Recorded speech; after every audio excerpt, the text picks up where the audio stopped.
Put down your phone for 10 seconds. Think about the last thing you saw on it. Now ask yourself, did you feel, even briefly, that someone else's life was slightly better than yours? That flicker, that half-second sting, that is not envy. That is not insecurity. That is 200,000 years of evolution doing exactly what it was built to do. You did not choose to do that. You did not decide to compare. It happened the way breathing happens. Automatically, instantly, without your permission. And here's the part that should unsettle you. That calculation has been running inside the human nervous system for a very long time. Not decades, not centuries. Hundreds of thousands of years. The part of you that sizes up other people, measures your standing, and updates your sense of worth accordingly, that part is ancient. And it was never designed to make you happy. It was designed to keep you alive.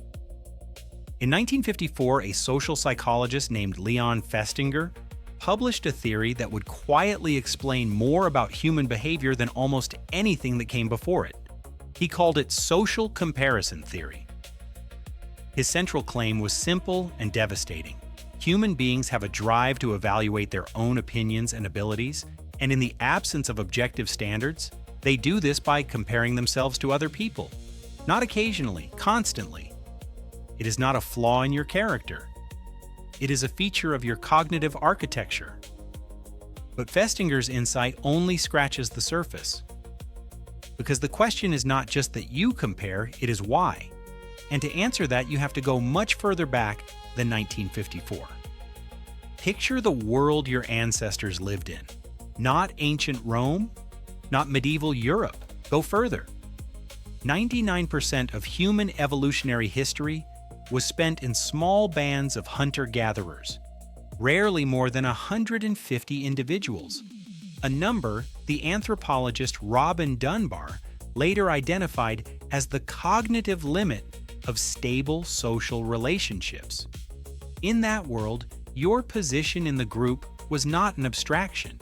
It was survival.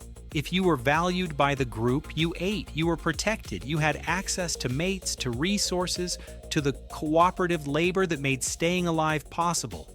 If you were not valued, you were at risk. Exile was not a metaphor. It was a death sentence. In that world, knowing exactly where you stood relative to every other member of your group was not vanity, it was information. Critical, life or death information. The brain that tracked social standing with precision was the brain that made better decisions about when to assert, when to defer, when to offer, when to compete. And that brain survived. You are descended from the ones who paid attention. The mechanism that evolved to serve this function is deeply embedded in your neurobiology. Researchers studying social comparison have found that the brain processes information about others' advantages and disadvantages in regions associated with reward and threat. When you perceive that someone else has less than you, what psychologists call a downward comparison, your brain registers something close to relief. When you perceive that someone else has more, an upward comparison, it registers something closer to threat, not metaphorical threat. The same threat circuitry that responds to physical danger.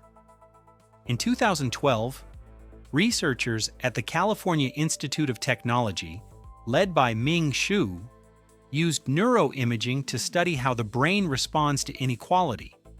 They found that the regions activated when people learned others were better off than them overlapped significantly with regions activated by pain. Your brain does not simply register that someone else has more. It experiences that information the way it experiences being hurt, and yet you keep looking. This is not masochism.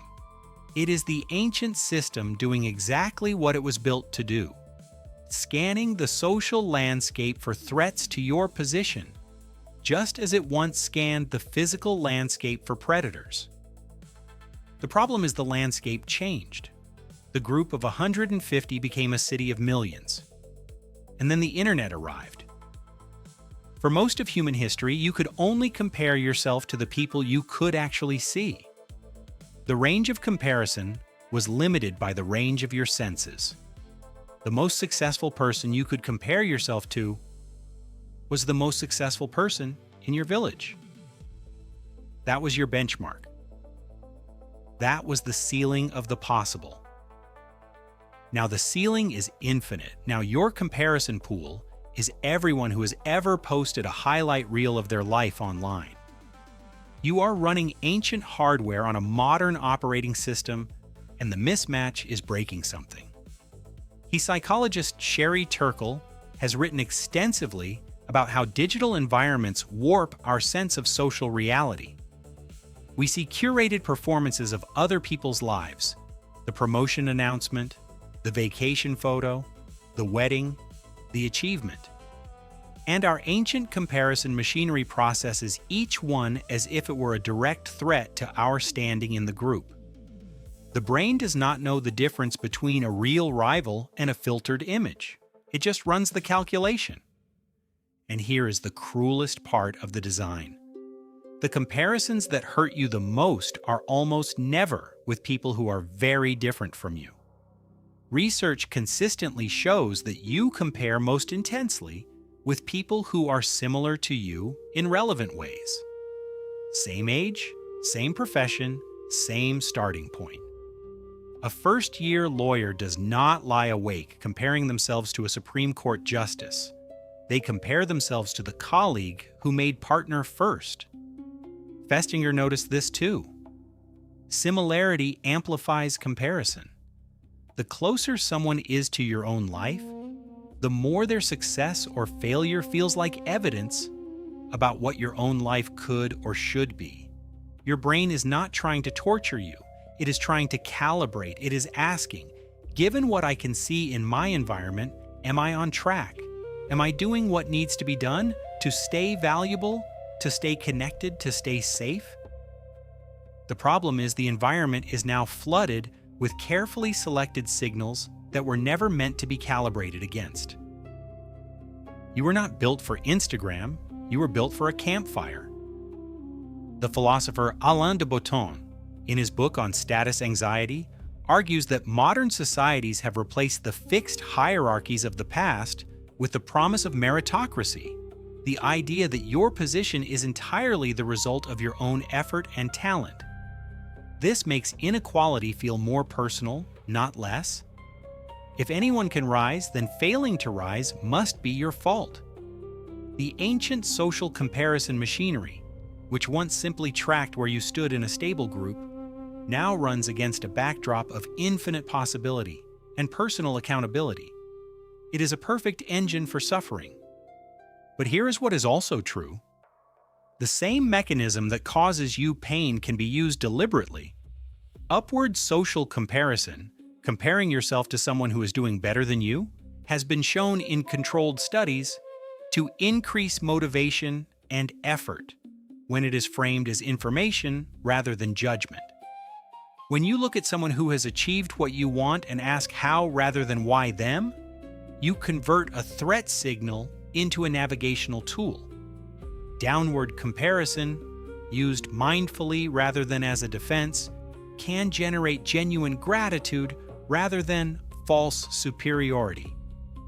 The research of Thomas Musweiler at the University of Cologne showed that the direction and outcome of social comparison depends heavily on the standard you choose and the question you ask. The ancient machinery is not fixed. It is responsive. You can give it different inputs. You cannot turn it off. That mechanism is too old, too deep, too woven into the fabric of who you are, but you can become aware of it. You can notice the moment the calculation starts, the slight shift, the quiet measurement, and ask what the ancient system is actually trying to protect. Usually, it is trying to protect your sense of belonging, your sense of being enough, your sense that you are not in danger of being left behind. Those fears are real. They are old. They were appropriate once in a world where being left behind meant death. In this world, they are running on the wrong data. The next time you feel that shift, that brief, automatic recalibration when someone else seems to have more, you are not being petty. You are not being small. You're being human in the oldest possible sense. You are running the same calculation your ancestors ran around every fire they ever sat beside. The difference is now you know what the calculation is. Now you can decide what to do with it. You are doing it right now. But for the first time, you are watching yourself do it.